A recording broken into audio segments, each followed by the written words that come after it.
Hi, Lyvita. Welcome to the show. Hi, how you doing, John? I am excited to be here. Well, I'm excited too. We had a little pre-chat there talking about your books, and we're going to get right to that because they sound very interesting, and you sound interesting. And so, for that reason, why don't you tell us a little bit about yourself? I am the only child of college sweetheart love. My mother, she's an educator, so am I. But I grew up in a house full of educators and entrepreneurs and churchgoers, and I basically have lived up and down the East Coast. So to tell you a little bit about me, I have to also share a little bit about my mom. And my mother was this woman where people just fell in love with her. I'm kind of the opposite, but she was people just fell in love with her. When you talk to her, she felt she made you feel like you're the only person in the world and Mhm. the most important person in the world. So when you're around a person like this, your desire is to get to know more about her and want to be more in her presence. Well, that was me. I'm the one who was competing, trying to get my mother's attention when she just paying attention to all these other people.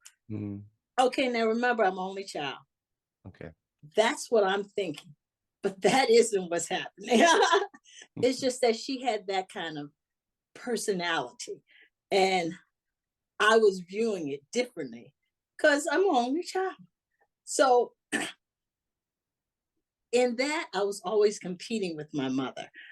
And then she was also my inspiration.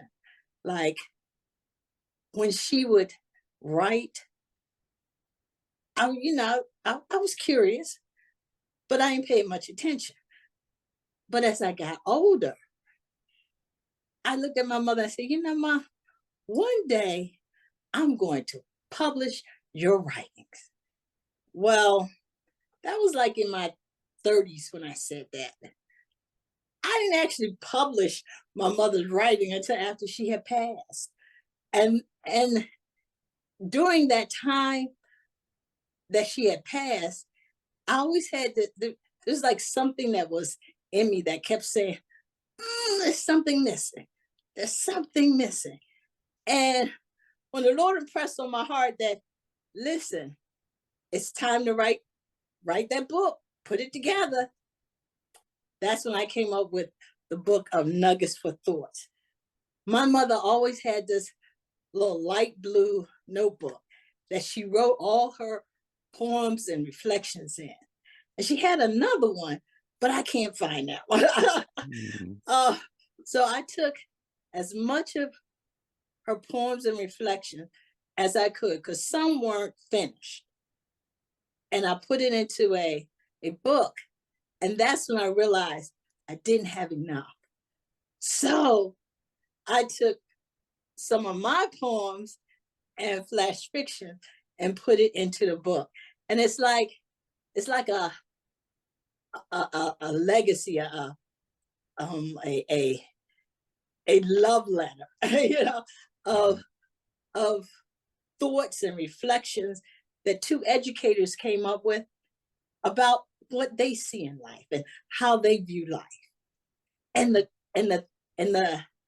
the reflections make you want to think like, well, am I a single married woman? Like they they make you think. And Mhm. that's one of the nuggets that my mother has always shared is that you should be able to think for yourself. Other people, think. God's given you a brain. Think. And so that is a little bit about me and how this all came to be. Okay. Well, quite the journey. So you grew up with your mother writing little stories or little journals, that sort of thing? She was writing poetry Poetry. and Right. yeah, and her reflections. Right. And that was at a time when, either you got published by a big company or you just didn't publish at all, right? I mean, things have changed, especially in the last 20 years. Yeah. Yes, they have.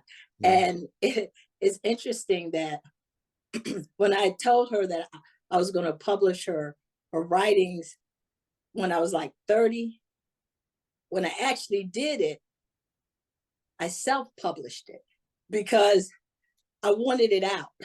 Yeah. It was like I had to get it out because if I waited for a publisher and all, it was going to take too long, and I wanted it out. Yeah. And the funny thing, John, is that when I told my family about it, they were excited. I mean, they were just, what, what, and they kept saying, I gotta read your mother's stuff. I gotta read. Everybody was excited about reading mom's part of the book, and no one mentioned my part. I thought that was so. Every time I talk to family, I never say nuggets for thought. I always say mom's book. Yeah. Well, it must have been a very heartwarming experience for you to put it all together and add to it, add to your mother's words. And it's called Nuggets for Thought, a mother and daughter's collection of poems, reflections, and flash fiction about the life they see. Yes. Very Like I nice. said, my mother, yeah, my mother's an educator. Yeah. So, some of the stories, not stories, but some of the reflections have to do with her experiences with her students or parents. For Hmm. example, one has to deal with, there's one where the child said, um, well, I cursed her out. So my mother is asking the question, well, how do you know that you cursed her out? How do you know that you even won that fight? And then she has one about discipline. Well, who's disciplining the children? Are you disciplining the children, mother or father? Or am I disciplining the children? Hmm. So you have that. Like I said, it's a book that makes you think about the decisions that you make. What do you mean by flash fiction? Oh, flash fiction is short stories. Okay. So there's stories that are, well, mine are like under 250 words. So I wrote one about it's funny. I made a promise to my mother that I would I put her writings into a book. But as an author, sometimes we have characters that come to us and they tell us their story and we start writing it down. Well, I have this one character named Desiree that I have been writing for a couple of years. So I, I promised that character, I said, listen, I got to publish mom's book. Let me take care of mom's book and I'm coming back to you. But I've been writing this so much until I actually put in the book Desiree's story, where I'm where Desiree saying that the author promised her mother, and now she's promising that I will be her next book. so so yes, I'm still writing that book. And you've written other books, I can tell. We're here mainly to talk about your newest book, Nuggets for Thought. Was that published? Last year, Okay, in 2023. 2023. I'll get right to it and ask you how are sales for that book? Oh, sales are doing fine. I'm I started pushing it in March, like February, March. And then I had some family uh, problems, and I didn't get back to it until February this year. So Okay. it's slowly getting there. Yeah, yeah. You're part of a church organization? Uh, well, I'm part of a church. My church is called Lago Community Church. I also have a part of National Day of Prayer. You've heard of them? Okay. And I'm also part of the Christian Indie Okay. Publishing Oh, Association. And this year, for the first year, John, I went to the National Radio Broadcasting Conference. That was awesome. I cool, mean, cool. you had the opportunity, and I know that some of your listeners are also writers. So if ever if, if ever you have the opportunity to go, that is a place where you can actually uh, share your book or your book ideas with actual editors and broadcasters and podcasters, and I met some YouTubers there as well. So Fantastic. that is, yeah, that's a TBN was there. Okay. That happens once a year, I take it? Yes, And every year. it's an ongoing situation. What time of Yeah. year does that happen? This year was February. Okay. Last year, I want to say it might have been April or May. Okay. Well, we'll have to put the link in below for people to be able to connect with that organization. Being a Christian, do you feel you have a built-in audience for your book? Oh yes, yes. For this book, yes. But this book, I also feel that it's for educators Hmm. and it's for mothers and daughters. Right. Uh, so it's going beyond my my Christian realm into other areas, which is Mother and good. daughter books, I imagine, would sell well because mother and daughter is quite the powerful energy right there. So I think you have Yes, a built-in audience just on that alone. yes, Yeah. yes, Now, yes. you do write other books. You could briefly mention them if you're interested. Oh yeah, I have. I'm putting together. If you go onto my website, you'll see I have Psalms 91, and I have another workbook that is called Who I Am and Whose I Am. Right now, I'm putting those two together to make them a Bible study because Mm, yeah, what I'm learning is that the two books actually go together. And it's really about, if you're a new Christian, learning who you are and who your God is. But if you're a seasoned Christian, it refreshes you. And then when you leave that and you go into Psalms 91, it's more about being strengthened in your faith, learning more about how God really loves and wants to protect you because he's already protected because you know his name. So that's what I'll be working on this summer, trying to put those two together so they become a series. mhm. So that means I have to learn a little bit more about how series work. Yeah, yeah. When did you start writing? What was the first thing you wrote, and how did that work out? The first thing I wrote was, I have to say, might have been like 8 years old. Mm, But the thing that stands out in my mind is at the age of 12, I actually wrote and published my first book. really? Wow. Yes. Now, okay, let me tell you what I'm talking about. Okay. I, I put together on lined paper, regular lined paper. I did a title page. I did the front cover. I had a back cover. I put all my little poems and stories together on lined paper, and I stapled it. I colored the front, make sure I still have it. And I remember taking this to my mother and said, "Mom, I published my book." Okay, at 12, I didn't. I didn't. Yeah. but but that has had um, a lot of my stories when I was little, because some of the stories are beyond 12 years. 12 when I published it at 12 years old.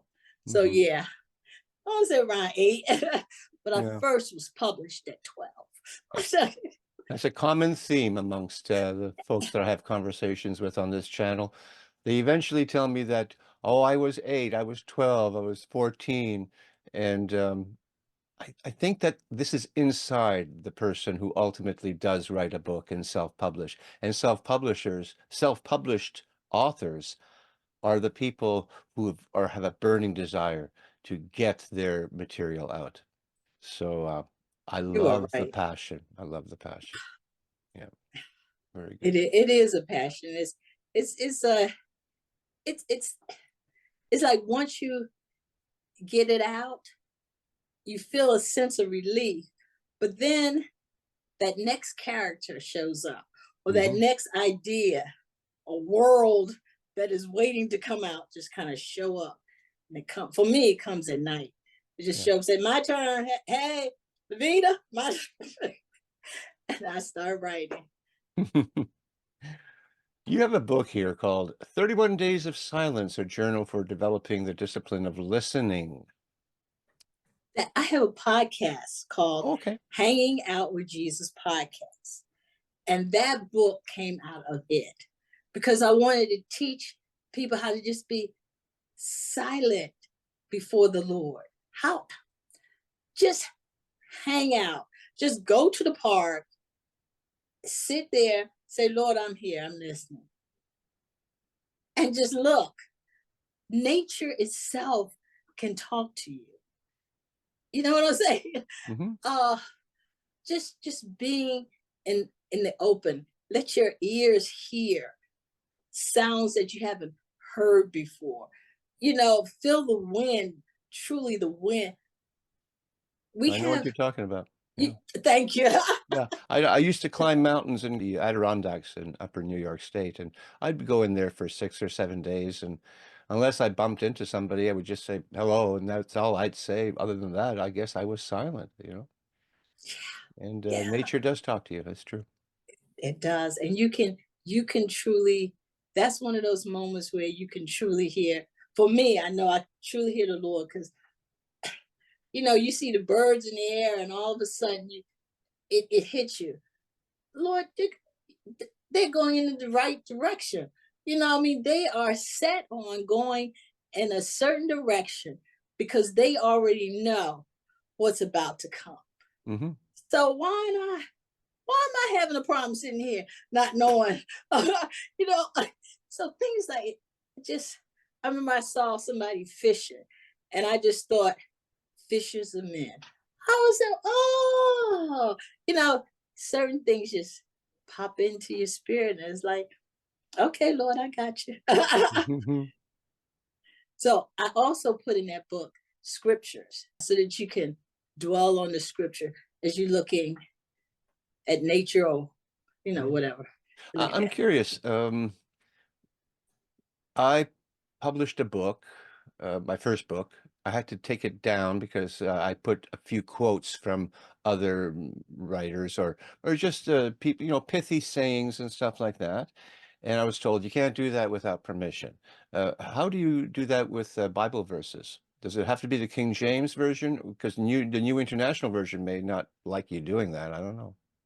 Right. There's certain ones, there's a certain amount of scripture that you can use. Okay. So I make sure that, like for my Psalms 91, I broke that up. It's the whole psalm. So I broke it up. So it's just that one song, and I got the permission, and it's all right. Okay. Cool. And where do you come up with the ideas for your covers? I go to Canva, and if I can't go to Canva, I take those ideas, show them to my family, and then but this last one, Nuggets for Thought, I took that to 100 covers. I said I had to make sure that this one was done right. Hmm. And I had an idea of a pen, but the designer, he or she, I don't know. I just know 100 covers. They put it together for me. I just Hmm. told them what I wanted, and they said, "Bam!" And they gave me about 3 or 4 different cover ideas, and that's the one that I selected. Nice. Nice. Yeah. Do you send out your work to get edited? Oh yes, always. I have my aunt is a librarian. My cousin is a librarian also, but she's one of those English majors. Mhm. Okay, Um, that's good to have a person like that in your family, I guess. Yeah. but for this one, I actually, after they edited it, I took it to my to another editing company, and they took care of that. Okay. I just can't remember who it is. And then I'm also part of a flash fiction writers group, and they had the opportunity to see about one or two of the flash fictions. Okay. Do you have any plans, in the future? Do you see yourself writing something that's more than flash fiction, but actual a fiction novella you can start with and work Oh, your way up to like a 200, 300 page, novel? That's a lot to chew, but, do you see yourself doing something like that? oh, that is what my next book is called Desiree, and that's what I'm looking at right now. And that is it's going to be a novella. Uh,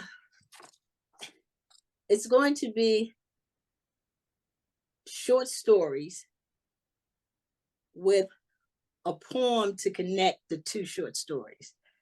So yes, that is coming up, and Right. Right. I can't wait to finish that book. It's Yeah, going to 'cause be you can exciting. really develop your character and make sure that whatever message you have in there, and I take it that you like to have messages in your writing, they can really come out and be very rich. Yeah, Yeah, yeah, yeah. yeah, yeah. I Mhm. try, Yeah. but we're gonna Well, see. you That's what, sound like you have a lot of fun writing. It may not be the most profitable thing to do, but very few people are able to make a living at this, and they seem to be doing nothing but, and they got 30, 40 books on the go, and they're traveling around the country at book fairs. Do you do any book fairs? oh yes, this year I'm going to start. So hopefully Gaithersburg. Hopefully I'll be able to be into that type of book festival. Uh, so there's a couple of other festivals that I'm looking out to Okay. participate in, along with going into bookstores, Okay. so I Okay. could do a couple book signings. Yeah. Okay. Excellent. That's Yeah, very good. but you know what, John? One of the joys of writing, not just getting your characters out of your head and onto paper, but is actually talking to people who have read your character, and you start having a conversation about a person that really don't exist, but is most exciting conversation you can have. And It is. that is, yeah, that is a joy. It's a joy getting out. So the book may not make me rich, but the conversations, being around the readers, being a part of other people's lives, that makes me rich. Mhm. It makes me rich, But Yeah. then I also have the podcast. That's that's altogether different, Yeah. So, do media. you have guests on your podcast? How does that work? Yes, yes. I have it's more solo, and then I start adding guests as I need support in order to bring out specific topics. Mhm. My podcast has changed somewhat from just focusing on spiritual disciplines. Now it's focusing more on helping people who have gone through a broken heart, or are captive by anxiety, or feel like they're imprisoned by fear. So, Yeah. like my next thing that's coming out, I'm talking about intrusive thoughts. Those thoughts that just shoom, Right. that come across your mind that where that came from. Mhm. So yeah, that podcast has been truly a blessing, because it's actually helping me speak out, but also get my books out. Yeah. It's a weird thing. Yeah. Yeah.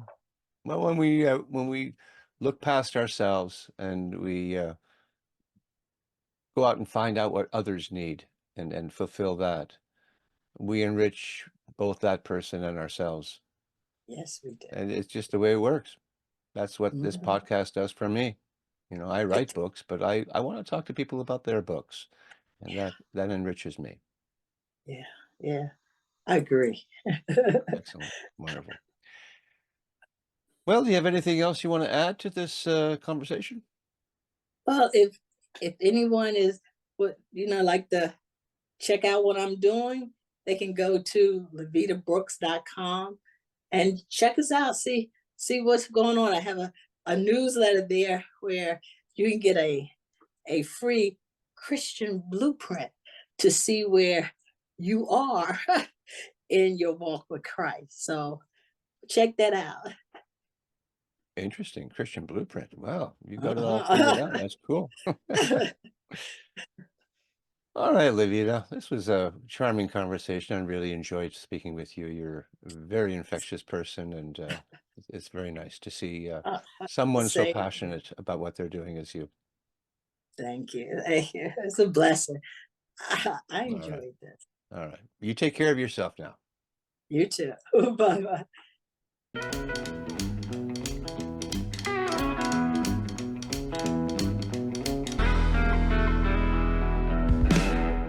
Thank you for watching. If you like what I do here on Tell Me About Your Book, then please consider hitting that like button and leaving a comment. You can also subscribe and ring that bell because I release 2 episodes per week, one on Wednesdays and one on Saturdays. And if you are an author, I would love to hear from you. Until such time, keep on writing and be kind to one another.